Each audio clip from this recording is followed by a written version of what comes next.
GS ocean academy में आप सबका फिर से स्वागत अभिनंदन है। आज हम इतिहास के महत्वपूर्ण प्रश्नों को सॉल्व करेंगे जो कि प्रतियोगी परीक्षाओं के लिए अति महत्वपूर्ण है। आपसे निवेदन है कि चैनल को सब्सक्राइब कर लें और बेल आइकन ज़रूर प्रेस कर लें ताकि आने वाला वीडियो आपको प्राप्त हो सके। तो चलिए टेस्ट स्टार्ट करते हैं। हमारा आज का पहला प्रश्न, भारत में प्रथम बार सैनिक शासन यानी मिलिट्री गवर्नरशिप व्यवहार में लाया गया। ऑप्शन ए ग्रीकों द्वारा, ऑप्शन बी शकों द्वारा, ऑप्शन सी पार्थियनों द्वारा, ऑप्शन डी मुगलों द्वारा। तो इसका सही जवाब बताइए। इसका सही जवाब होगा ऑप्शन ए ग्रीकों द्वारा। हमारा आज का दूसरा प्रश्न क्या है देखते हैं। अणुव्रत सिद्धांत का प्रतिपादन किया था। किसने किया था? महायान बौद्ध संप्रदाय ने, हीनयान बौद्ध संप्रदाय ने, जैन धर्म ने, लोकायत शाखा ने। तो बताइए इसका सही जवाब कि अणुव्रत सिद्धांत का प्रतिपादन किसने किया था। इसका सही जवाब होगा ऑप्शन सी, जैन धर्म ने अणुव्रत सिद्धांत का प्रतिपादन किया था।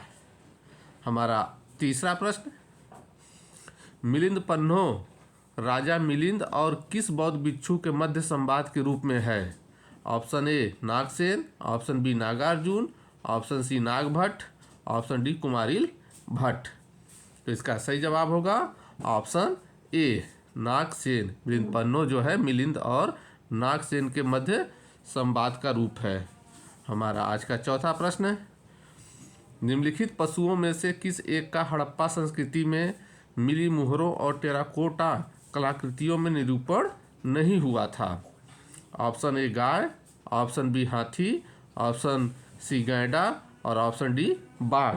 तो इसका सही आंसर बताइए। इसमें सही आंसर क्या होगा? इसका सही आंसर होगा ऑप्शन ए, गाय का जो है हड़प्पा संस्कृति के मुहरों में निरूपण नहीं हुआ था या टेराकोटा में भी निरूपण नहीं हुआ था। हमारा आज का पांचवा प्रश्न, गुप्त काल में उत्तर भारतीय व्यापार निम्नलिखित में से किस एक पत्तन से संचालित होता था।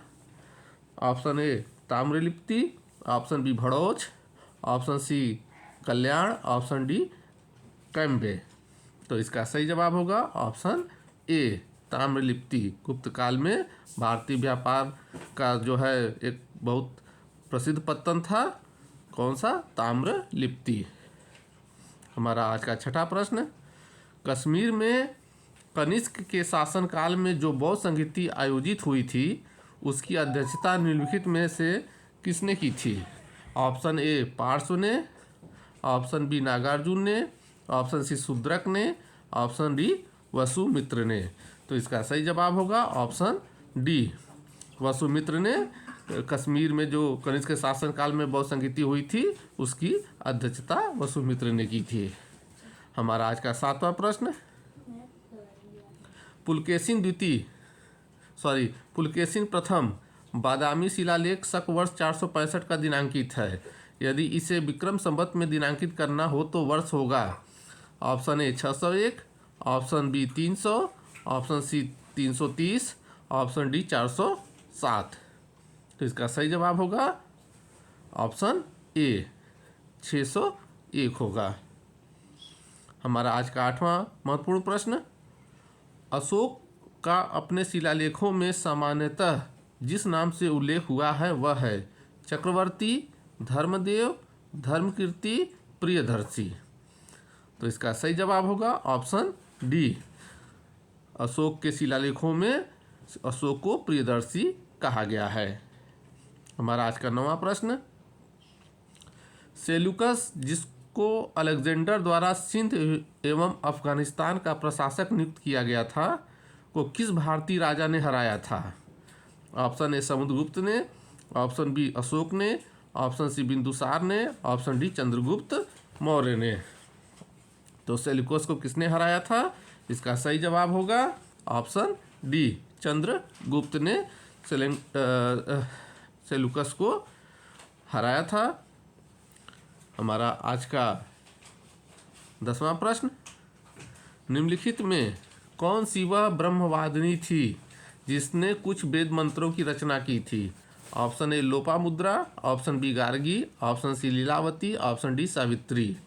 तो इसका सही जवाब होगा ऑप्शन ए, लोपामुद्रा ने कुछ वेद मंत्रों की रचना की थी। हमारा आज का 11वां प्रश्न, गौतम बुद्ध की माँ किस वंश से संबंधित थी? ऑप्शन ए शाक्य वंश, ऑप्शन बी माया वंश, ऑप्शन सी लिच्छवी वंश, ऑप्शन डी कोली वंश। तो इसका सही जवाब होगा ऑप्शन डी, गौतम बुद्ध की माँ जो थी वो कोली वंश से संबंधित थी। हमारा आज का 12वां प्रश्न, महायान बौद्ध धर्म में बोधिसत्व अवलोकितेश्वर को और किस नाम से जानते हैं? Option A Vajrapani, option B Manjushri, option C Padmapani, option D Maitreya. तो इसका सही जवाब होगा ऑप्शन सी, पद्मपाणी। अवलोकितेश्वर को जो है पद्मपाणी के नाम से भी जानते हैं। हमारा आज का 13वां प्रश्न, निम्न में से किस एक पुरास्थल से पाषाण संस्कृति से लेकर हड़प्पा सभ्यता तक के सांस्कृतिक अवशेष प्राप्त हुए हैं?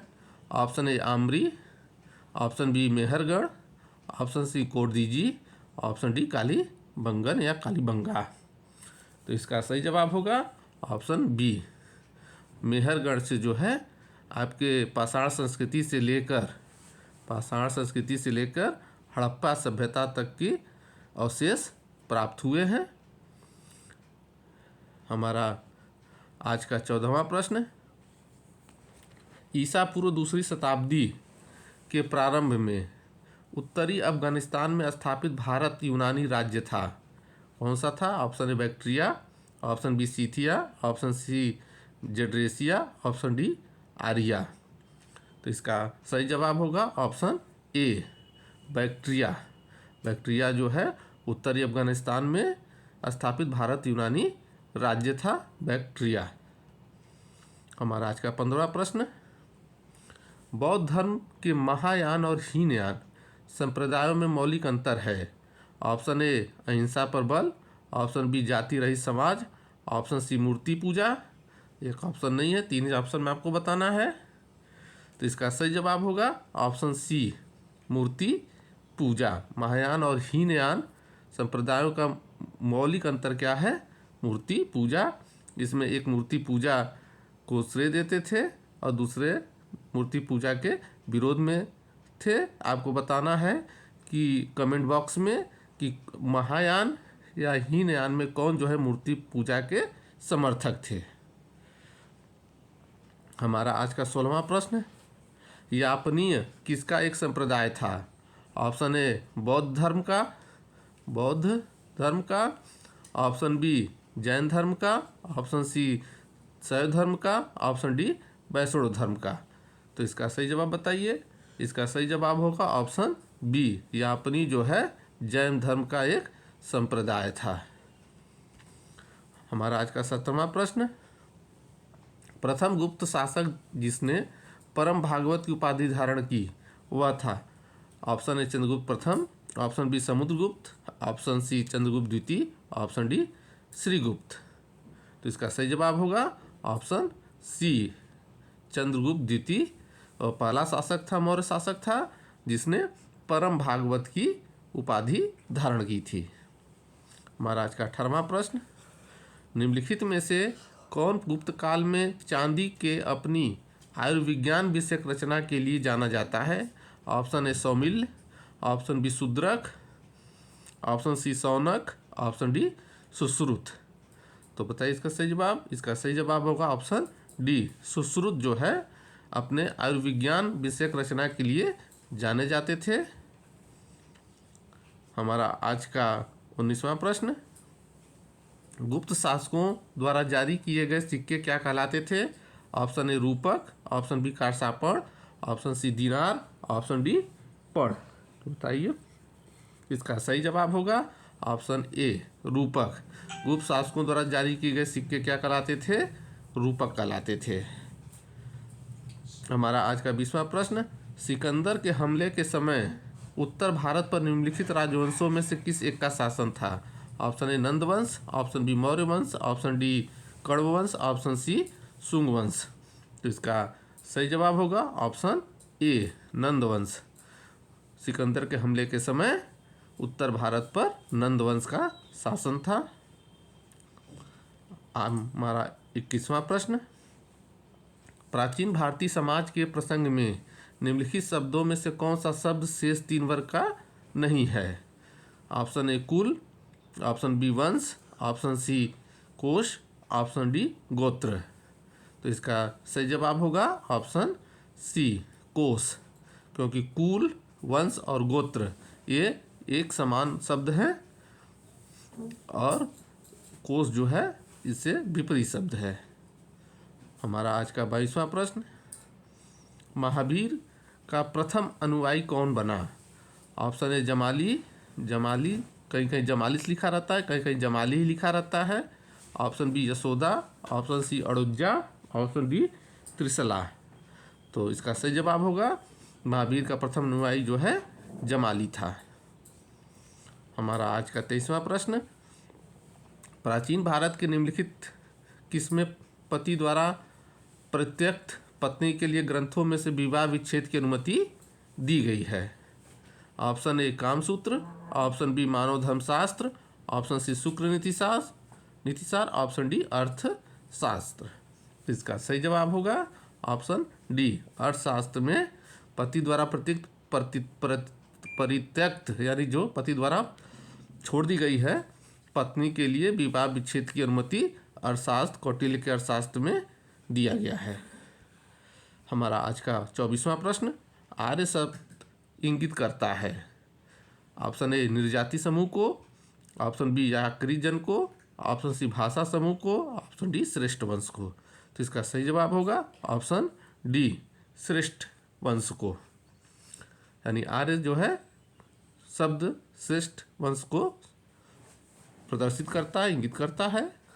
हमारा आज का 25वां प्रश्न, सारनाथ स्तंभ का निर्माण किया था? किसने किया था? ऑप्शन ए हर्षवर्धन ने, ऑप्शन बी अशोक ने, ऑप्शन सी गौतम बुद्ध ने, ऑप्शन डी कनिष्क ने। तो सारनाथ स्तंभ का निर्माण, इसका सही जवाब होगा ऑप्शन बी अशोक ने सारनाथ स्तंभ का निर्माण किया था। आज का हमारा 26वां और अंतिम प्रश्न, निम्नलिखित में से किसने न्यूटन से पूर्व ही बता दिया था कि सभी वस्तुएं पृथ्वी की ओर गुरुत्वाकर्षित होती हैं, यानी पृथ्वी की ओर नीचे गिरती हैं? किसने बताया था? Option A Aryabhata, option B Varahamihira, option C Brahmagupta, option D option C Buddhagupta, option D Brahmagupta. तो बताइए इसका सही जवाब। इसका सही जवाब होगा ऑप्शन डी भारतीय ब्रह्मगुप्त या ब्रह्मगुप्त दार्शनिक थे। इन्होंने न्यूटन के पहले भी बता दिया था गुरुत्वाकर्षण बल के बारे में, गुरुत्वाकर्षित वस्तुओं के बारे में। तो इसी के साथ हमारा ये इतिहास के महत्वपूर्ण प्रश्नों का सीरीज समाप्त होता है। अगले वीडियो और अगले महत्वपूर्ण प्रश्नों के साथ फिर मिलते हैं। तब तक के लिए आपका धन्यवाद।